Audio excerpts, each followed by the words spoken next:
qu'est-ce que vous devez dessiner si vous n'avez pas d'idée, si vous n'avez rien qui vous sort de la tête. J'aimerais vous présenter 3 thèmes qui vont vous permettre de dessiner même si vous n'avez pas d'idée.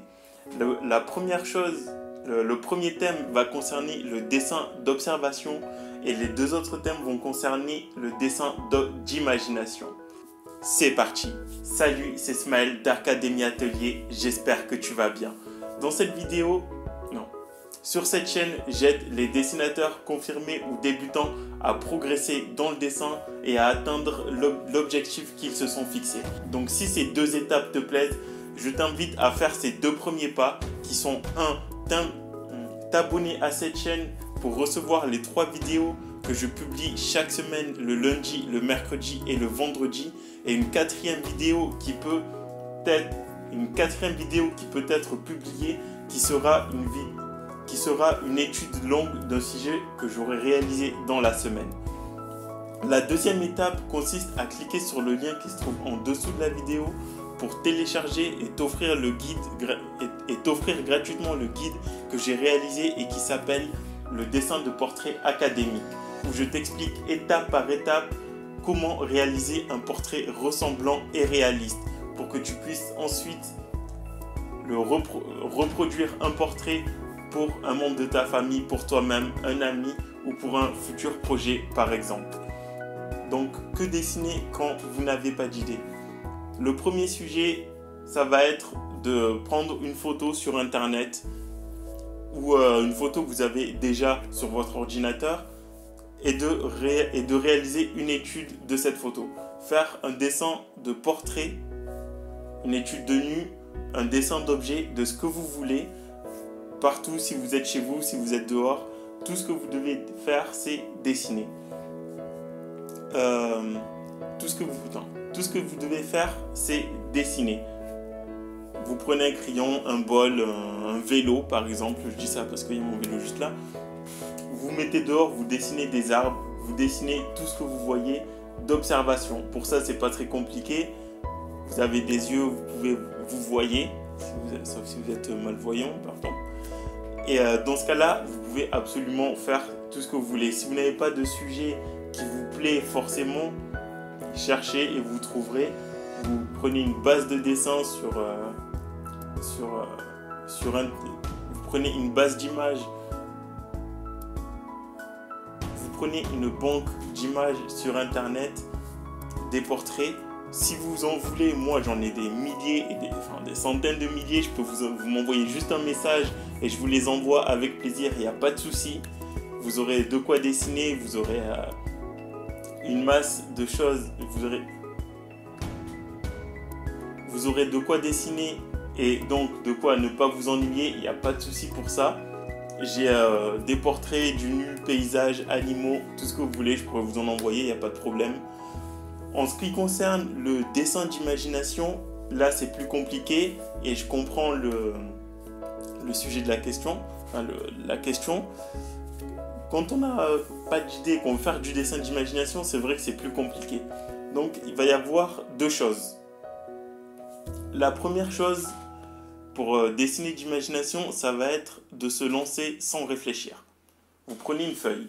Je vais prendre une feuille par exemple, juste là, comme ça. Hop, je sais pas mon carnet. Et vous dessinez, hop, sans réfléchir. Je sais pas, vous savez pas quoi dessiner. Bon, bref, vous posez votre crayon et vous partez, vous commencez. Vous savez pas ce que vous allez, vous savez pas ce que vous faites. Vous pouvez aller partout ou vous pouvez aller nulle part.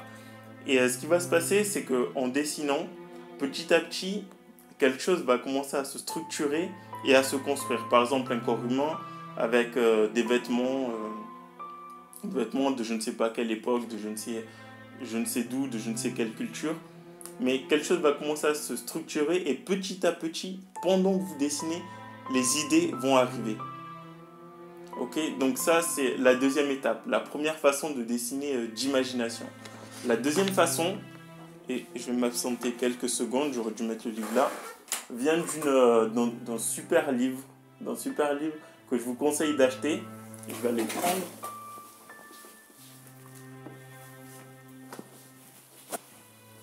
Qui s'appelle, parce que moi aussi je fais du dessin d'imagination, c'est vrai que dans les vidéos je publie souvent des dessins d'observation, et notamment le samedi avec mes études longues, mais je fais aussi du dessin d'imagination. Par exemple, si je prends, hop,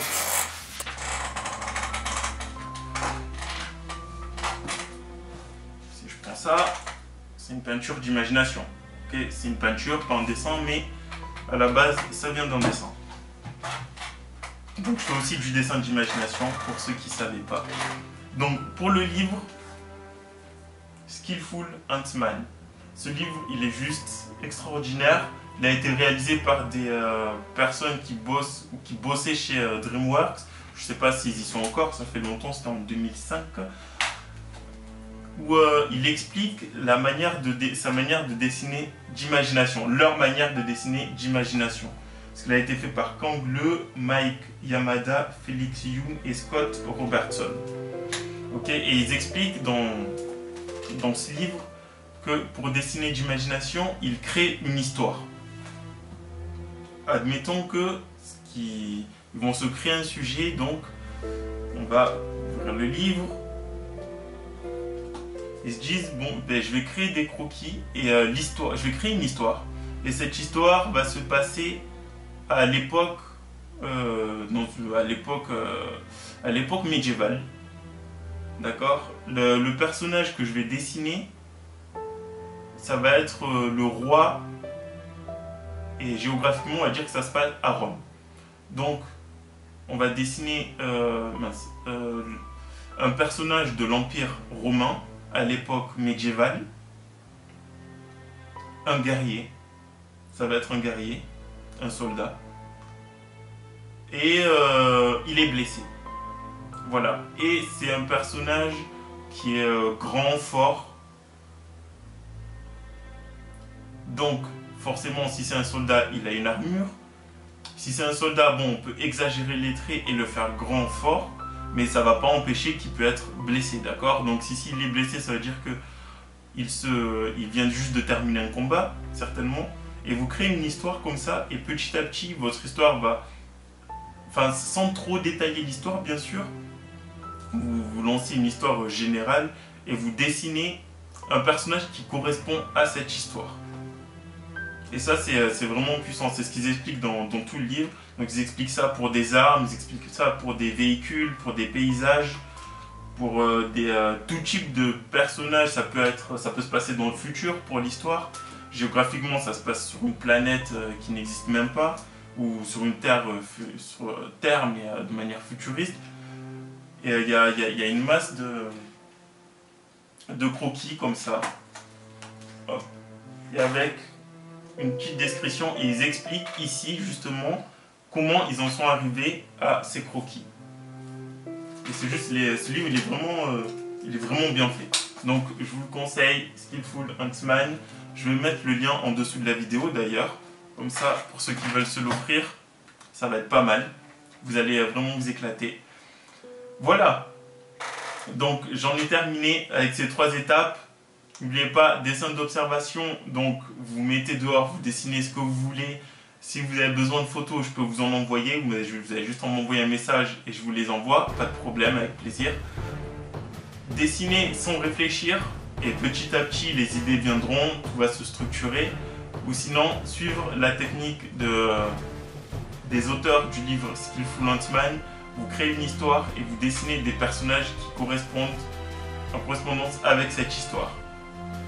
Voilà, la vidéo est terminée. J'espère que vous aurez appris, que ça vous aura fait plaisir. Je vous souhaite une excellente soirée. Bon dessin à vous. Bye.